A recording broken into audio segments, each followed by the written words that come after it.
Nos acompaña Antonio Campos, que es un actor bastante raro, muy bueno, pero raro, porque se ha especializado, tipo el brujo, en hacer personajes, hacer muchos personajes de una misma obra, obras que tienen muchísimo, pues La Celestina, Lazarillo de Tormes y muchos otros. Él está hoy con nosotros para hablar fundamentalmente de su próxima actuación en Madrid, jueves, viernes y sábado de esta semana, en la nave de Terneras, y ¿qué es lo que vas a hacer? Pues mira, voy a hacer las ejemplares de Cervantes. Es verdad que soy un actor raro, pero es que de la necesidad he hecho virtud.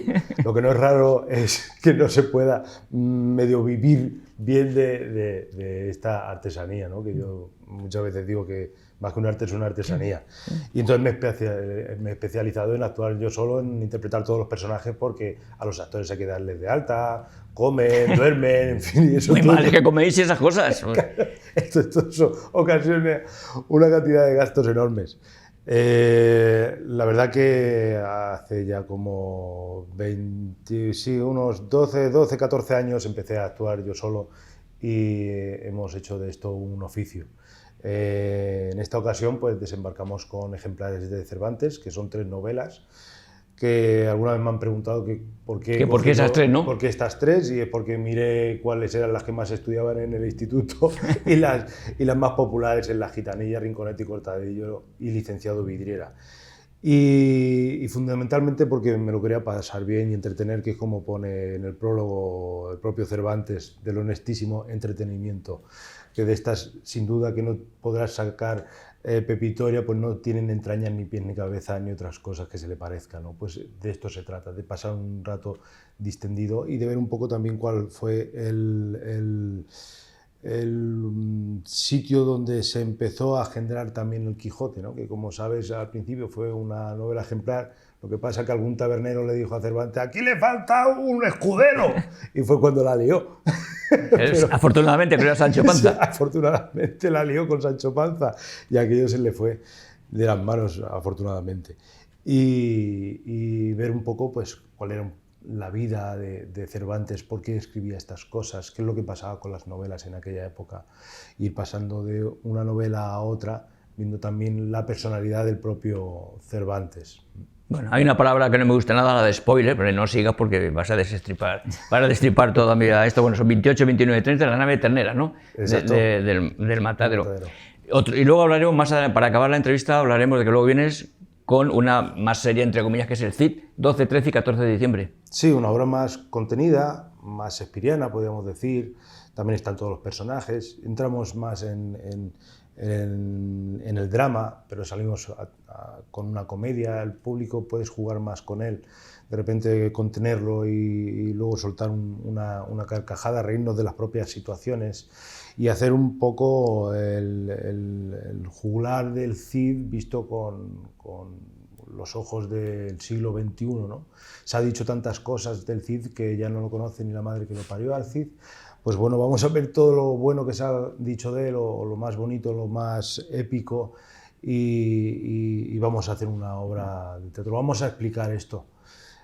Para eso, pues, como no había manera de coger al Cid, pues lo que hice fue ir a la fuente, al bar La Fuente, que está allí en Vivar, y a través de los vecinos del pueblo que me explicasen un poco quién fue este personaje, dónde nació, porque tampoco se conoce madre. Sí.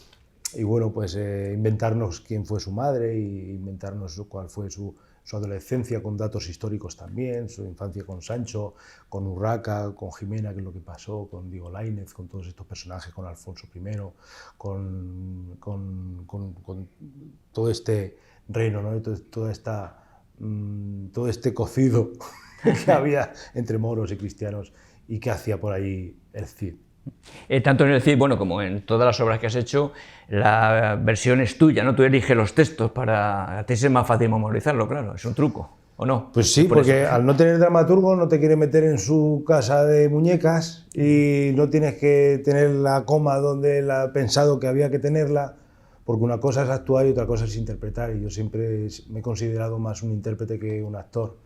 De estos intérpretes que a muchos directores dicen demasiado listo, los quiero más sencillos, que no opinen tanto, ¿no?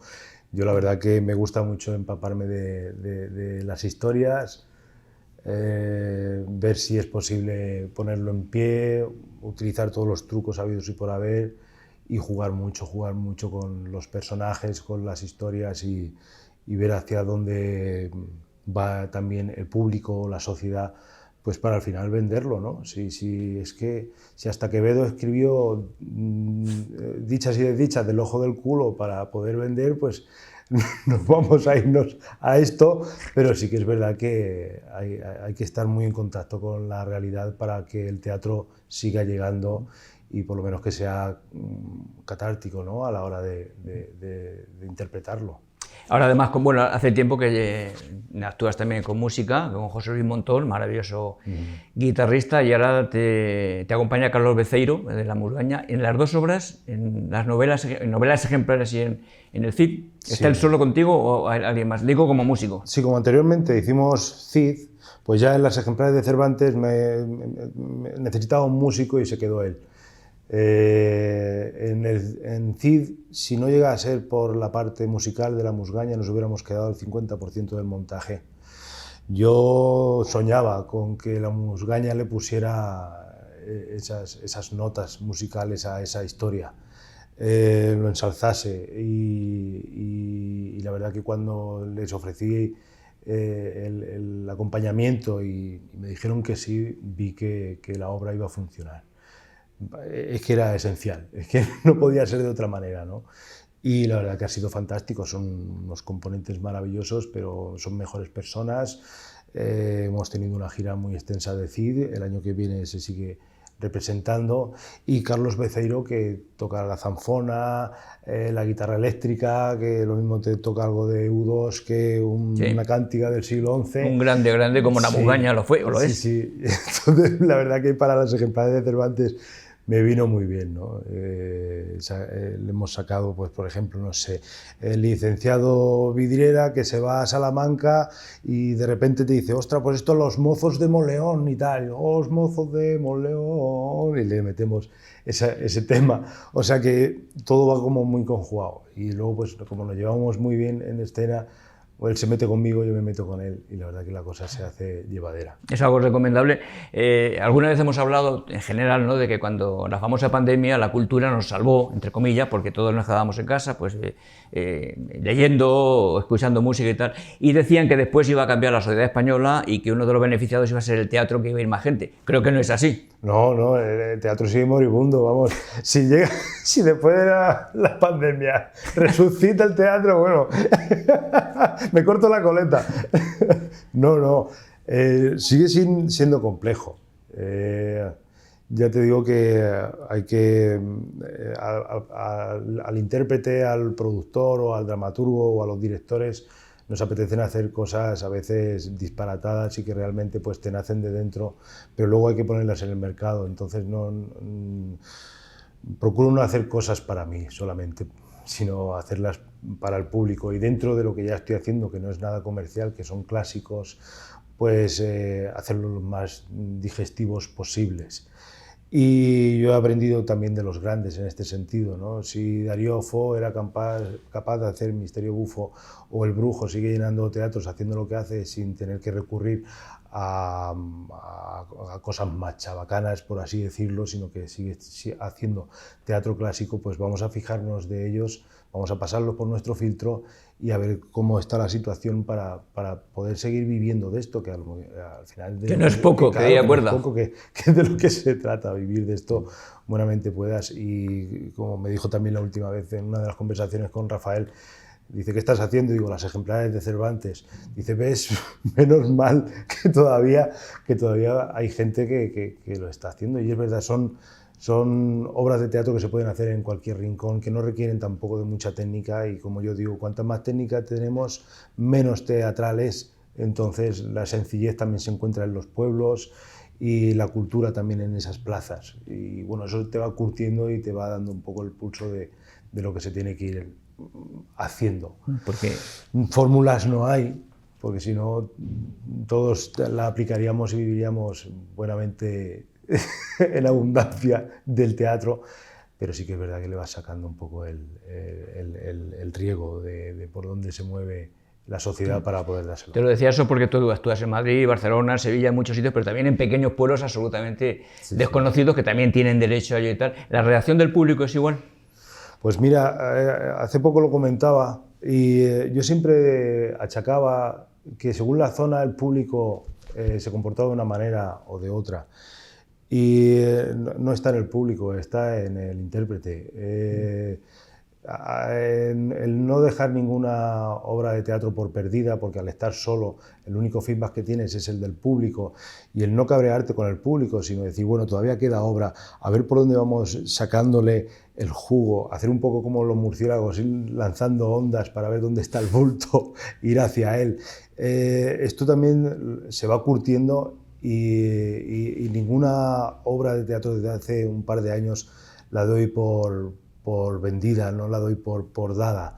Y siempre sale la carcajada, siempre el público te agradece en pie ese aplauso y esas cosas pasan porque el actor se lo está trabajando, se lo está currando y no es cuestión de zonas, es cuestión de que la energía del actor esté al 100% o más si puede ser. No, la verdad es que los que hemos visto tus obras, pues nos ha gustado mucho, has llegado al público en pie y decía al principio que eres un actor raro, eres un poco Quijote de todo esto, siendo manchego, creo que tienes en mente para de aquí a algún tiempo hacer ya el Quijote, que sería el colofón de todo, ¿no? ¿Es así? Siempre está ahí, siempre sí. A veces pienso, bueno, es que se ha representado mucho, pero el Lazarillo también se ha representado un montón y no por eso dejamos de... Y la Celestina. Sí, la Celestina igual, o sea que al final son títulos que se están haciendo. Quieres buscarte un poco la exclusividad, ¿no? de coger algo que no se haya hecho, pero yo creo que no es posible. Y el Quijote es una maravilla. Y representar 4 o 6 capítulos e inventarte una historia alrededor de estos capítulos, y pues yo creo que siempre me ha atraído y siempre está ahí. Yo muchas veces digo que los textos no los elijo yo, sino que me eligen a mí, ¿no? Y llegará el momento en el que se tenga que representar el Quijote. No diremos a lo largo de Melofías, suponemos que llegue antes y sí. Nada, en cualquier caso, cuando hagas eso o lo que sea, amenazamos con traerte aquí de nuevo para que nos lo cuentes en exclusiva. Muchas gracias, Antonio. Muchas gracias a ti, Emilio, un placer.